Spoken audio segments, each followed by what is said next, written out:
레브럭과 함께하는 컨트리뷰션 아카데미를 주제로 발표할 김수진입니다. 먼저 컨트리뷰션 아카데미 소개부터 시작하겠습니다. 2021 오픈소스 컨트리뷰션 아카데미란 기존 컨트리뷰턴에서 컨트리뷰션 아카데미로 새롭게 돌아온 프로그램인데요. 기어와 마라톤의 합성어인 컨트리뷰턴을 선배 개발자와 함께 약 4개월간 오픈소스 문화를 직접 경험해 볼 수 있습니다. 멘토는 공개 소프트웨어 개발 프로젝트의 전 분야 커미터나 커뮤니티 리더급 개발자들로 구성되어 있고, 멘티는 오픈소스 프로젝트에 관심 있는 분을 모아서 진행합니다.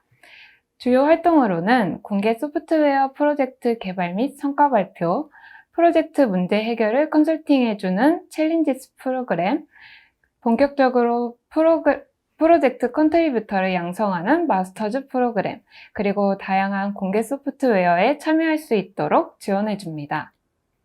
저희 레벨업에서는 다음과 같이 백엔드, 프론트엔드, 문서화 등에 기여할 참가자를 모집하였습니다. 백엔드 분야에서는 파이썬의 최신 언어 환경, 어싱크 IO 및 타입 어노테이션 실제 활용 방법, 그리고 다양한 연산 환경 컨테이너 개발과 테스트를 배울 수 있고요. 그리고 프론트엔드 분야에선 최신 웹 기술과 하이브리드 웹앱 및 싱글 페이지 어플리케이션, 그리고 프론트엔드 플랫폼 위에서 머신러닝 구현이 어떻게 돌아가는지에 대해서 배울 수 있습니다. 문서화 영역은 다국어 문서를 생성하거나 번역하는 일을 주로 진행하였고요. 코드 기반 자동 생성 문서 과정에 대해서도 배울 수 있습니다. 다음으로 활동 내용입니다. 챌린지스 프로그램은 크게 깃과 친해지기, 레벨업 프로젝트의 개발 환경 설정, 그리고 프로젝트와 기여 맛보기로 구성됐습니다.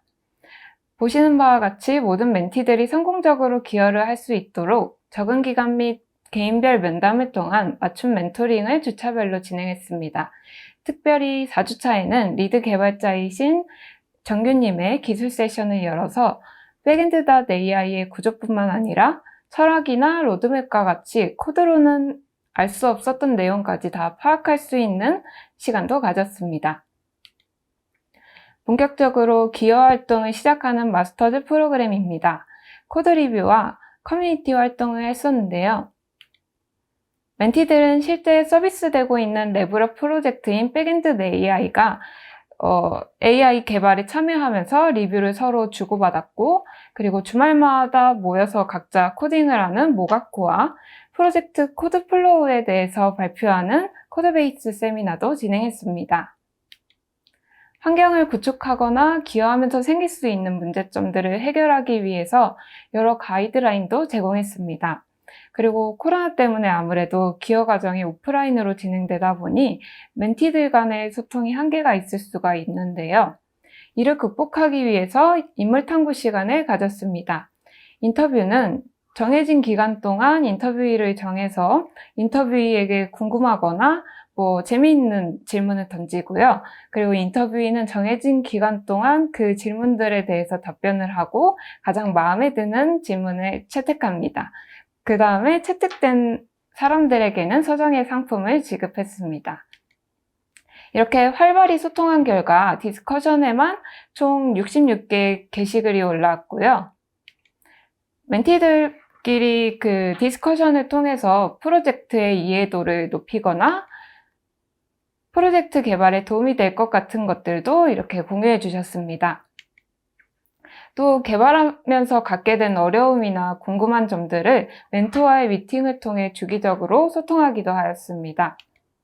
그 결과 대부분의 멘티들이 열심히 참여해 주셨는데요. 기능 제한 6개, 기능 추가 5개, 버그 발견 4개, 버그 수정 4개, 문서화 6개, 그리고 테스트 코드 작성 1개의 기여가 이루어졌습니다. 네, 이렇게 기여한 모습을 살펴볼 수 있고요. 기여한 내용들은 멘토들의 꼼꼼한 리뷰를 받게 되고, 진행 중에 어려움이 생기거나 그러면 오른쪽 사진과 같이 질의 답변이 이루어졌습니다. 피드백은 멘토와 멘티뿐만 아니라 멘티들 간에서도 활발히 이루어졌습니다. 어려움이 닥쳤을 때 멘티들이 서로 도움을 주고받으면서 해결하는 모습을 볼 수 있죠. 최종적으로 머지가 된 이슈는 9개, 리뷰 중인 이슈 4개, 이슈 제한 10개라는 성과를 얻어냈고 현재도 기여가 이루어지고 있습니다. 또한 공개 소프트웨어 문화를 참여하도록 지원하기 위한 일환 중의 하나로 저희가 백엔드.ai 멘티가 아닌 분들에게도 백엔드.ai 클라우드 서비스를 지원을 해주는데요. 후원자 중 한 분은 백엔드.ai 클라우드를 활용해서 텐서플로우 디벨로퍼 인증서를 통과했다는 쾌거를 이루기도 하였습니다. 그리고 곧 있으면 발표를 계속하실 종현님을 포함해서 2명의 인턴을 채용하여 산업 적용 현장 경험과 컨트리뷰션을 계속 경험할 수 있도록 지원하고 있습니다. 멘티들의 후기를 끝으로 마무리하도록 하겠습니다. 협업 과정을 통해서 소속감을 느끼고 또 새로운 기술을 경험했던 점이 좋았다라는 후기가 대다수였고요. 저 역시 열정 넘치는 멘티들을 만나서 되게 자극도 많이 되고 또 한층 더 성장할 수 있는 기회가 된 것 같아 너무 뜻깊은 시간이었습니다. 네, 지금까지 발표를 들어주셔서 감사드리며 컨트리뷰션 아카데미 멘티이신 종현님께서 발표를 이어서 해주시겠습니다. 안녕하세요. 레벨업 소프트웨어 인턴 여종현입니다. 오늘 제가 하고자 하는 내용은 거대한 백엔드에 벽돌을 끼워놓고자 하는 그런 내용인데요. 백엔드 AI에 대한 기술적인 이야기보다는 제가 이 백엔드 AI에 어떤 기여를 하고자 했고 그런 기여를 하고자 하는 과정에서 어떤 점을 느끼고 그걸 이해하기 위해서 어떤 노력을 하였는가 그런 점에 관해서 설명하고자 합니다. 우선 저는 원래부터 혼자서 오픈소스를 굉장히 좋아하고 탐색하고 그러던 사람이었습니다. 하지만 군대라는 현실적 제약 때문에 상당히 그런 걸 좋아함에도 불구하고 기여할 수 있는 기회는 생각외로 별로 없었습니다. 그냥 이 오픈소스 되게 좋다, 이것도 좋다 이런 식으로 생각만 많이 하고 그런 오픈소스에 그냥 별이나 찍고 그러던 사람이었습니다. 그러다 보니까 그 깃을 협업을 위해서 쓰는 것이 아니라 그냥 브랜치도 안 하고 그냥 하드 드라이버처럼 그렇게 쓰게 됐습니다. 그렇게 되면 전형적으로 대학생들처럼 그냥 딱 세 명령어만 쓰게 되죠. add, commit, push. 그래서 저는 그런 컴포트 존에서 그런 작은 그라운드에서 벗어나기 위해서 큰 도전을 하고자 합니다. 그리고 그것이 바로 백엔드.ai였고 그런 백엔드.ai라는 큰 프로젝트를 경험하면서 저는 이게 정말로 이 사진에 나와 있는 것처럼 눈 감고 쿠키를 만지고 있는 그런 상태인 걸 많이 경험했습니다. 이게 상당히 유명한 이야기인데 꼬리를 만지는 사람은 저 코끼리를 붓이라고 생각하고 다리를 만지고 있는 사람은 저 코끼리를 기둥이라고 생각합니다. 그러니까 각자가 알고 있는 범위 안에서 그 코끼리를 다르게 인식하고 생각한다는 거죠. 그리고 그 처음 프로젝트를 마주했을 때 다업감이 굉장히 컸습니다. 그냥 약간 해상도가 낮아 보이는 느낌? 그냥 다 모자이크인 그런 느낌? 이걸 전부 다 구글링해서 다 알아야 되나? 그런 느낌도 받았습니다. 이걸 정말 내가 한 번에 다 이해할 수 있을까? 아니면 이거를 조금이라도 이해를 해서 기여를 할 수 있을까? 그런 예측도 잘 되지 않았고 그런 예측이 잘 되지 않는 상황에 대해서도 저는 분석이 필요하다고 생각했습니다. 일단 이 백엔드.ai는 파이썬 프로젝트 중에서도 굉장히 사이즈가 큰 프로젝트입니다. 저 사진을 보면은 빙하 위에 백엔드.ai라고 적혀 있는데 그 밑에 빙하에 보면 상당히 많은 패키지들 async.io, http, redis, ipy 커널 이런 것들이 적어왔긴 했는데 사실 저 사진에는 다 못 담았고 훨씬 더 많은 패키지들이 조합으로 그렇게 이루어져 있습니다. 그래서 그런 패키지들이 조합이 많이 되어 있다는 것은 그 패키지들에 대해서 저도 알 필요가 있고 그게 그 backend.ai의 복잡성을 높이는 중요 요인이기도 합니다. 그래서 그렇게 우리가 만지게 되는 그 각각의 코끼리의 부분들을 우리가 이해하기 위해서는 각각이 어떻게 이해하려면 문서화된 거를 우리가 한번 읽어봐야 됩니다. 문서라는 것이 뭐 한 종류만 있는 게 아니었습니다. 그냥 backend.ai 자체에서 만들어낸 그냥 개괄적인 아주 큰 문서, 이런 API 전체 스트럭처를 표현하는 문서도 있고, 그리고 그 파이썬 라이브러리, 아까 그 빙하 사진에서 봤던 그 패키지마다 다 GitHub 저장소가 있고, 그 저장소마다 리드미 파일이 있습니다. 그 리드미 파일에도 각각 그 구조가 어떻게 되어 있는가 문서화가 되어 있습니다. 그리고 그 여기서 파이썬 backend.ai에서 자동으로 생성하는 뭐 그런 파일도 있을 거고, 그리고 docstring이라고 해서 파이썬 데피니션 밑에 주석을 달아두면 그거 자체가 문서가 되는 그런 것도 있습니다. 그거는 파이참이나 뭐 다른 이맥스나 온갖 다른 에디터들에서도 아주 쉽게 그 함수의 용도를 확인할 수 있도록 그렇게 해주는 문서입니다. 저는 이 문서들을 보면서 이 백엔드 AI가 이렇게 구성이 되어 있구나 빠르게 파악하는데 상당히 큰 도움이 됐습니다. 그래도 잘 이해가 되지 않는 부분이 무조건 있습니다. 이렇게 큰 프로젝트는 정말 복잡성이 너무 큰데요. 그래서 그냥 그 복잡성이 무엇인가 여기에 대해서 한번 생각해 볼 필요가 있습니다. 복잡성이란 저는 이렇게 생각합니다. 그 여러 개념들이 관계 맺는 방식의 숫자가 되게 크다. 숫자가 되게 크면 그게 복잡하다. 저는 그렇게 생각합니다.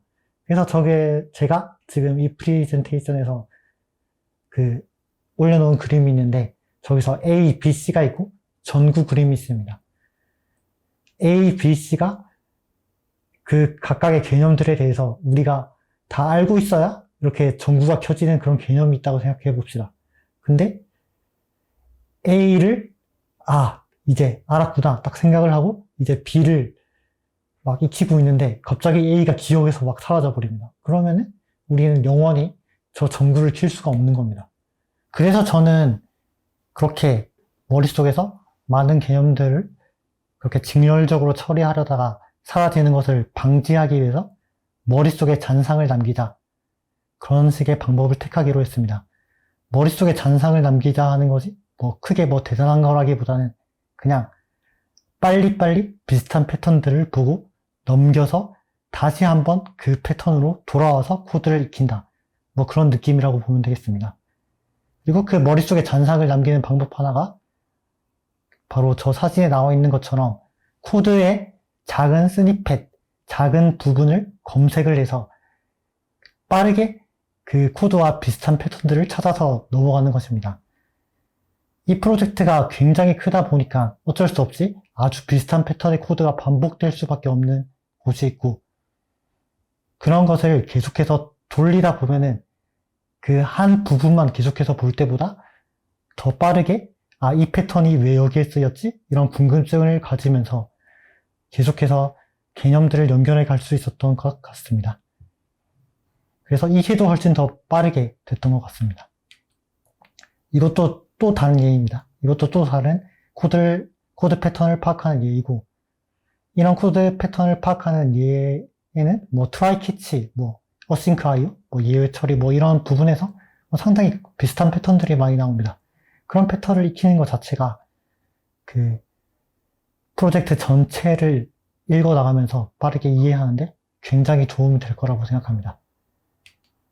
그래서 우리가 해야 될 일은 무엇입니까? 우리가 해야 될 일은 결국에 그 프로젝트에 있는 어떤 결함이 있다던가 하면은 그 부분을 브랜치해서 수정을 해서 풀 리퀘스트 제출을 하는 것입니다.